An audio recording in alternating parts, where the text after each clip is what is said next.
అప్పుల్లో చంద్రబాబుది all time record అన్నారు జగన్. ఉన్న పథకాలన్నీ రద్దు చేశారని ఆరోపించారు. దోచుకో పంచుకో తినుకో అన్నట్లుగా బాబు పాలన ఉందన్నారు. కోవిడ్ వంటి సంక్షోభంలోనూ తాము మేనిఫెస్టో అమలు చేశామని, తమ మేనిఫెస్టోలో 99% హామీలు నెరవేర్చామని తెలిపారు. కానీ చంద్రబాబుకు మాత్రం మేనిఫెస్టో అంటే చిత్తు కాగితం అన్నారు జగన్. చంద్రబాబు ఎన్నికలకు ముందు ఇచ్చిన బిల్డప్ ఏమిటి అని అంటే, తాను సీనియర్నని, సంపద సృష్టిస్తానని, అప్పుల మీద ఆధారపడే పరిస్థితి రాకుండా చేస్తానని కబుర్లు చెప్పాడు. ఇవాళ పరిస్థితి ఏంటి అని అంటే, గతంలో ఎప్పుడూ లేని విధంగా అప్పులు చేస్తూ ఉన్నాడు. ఆల్ టైమ్ రికార్డ్స్ అన్ని బద్దలు కొడతా ఉన్నాడు.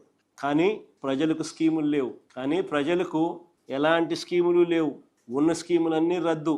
సూపర్ 6లు, సూపర్ 7లు మోసాలు.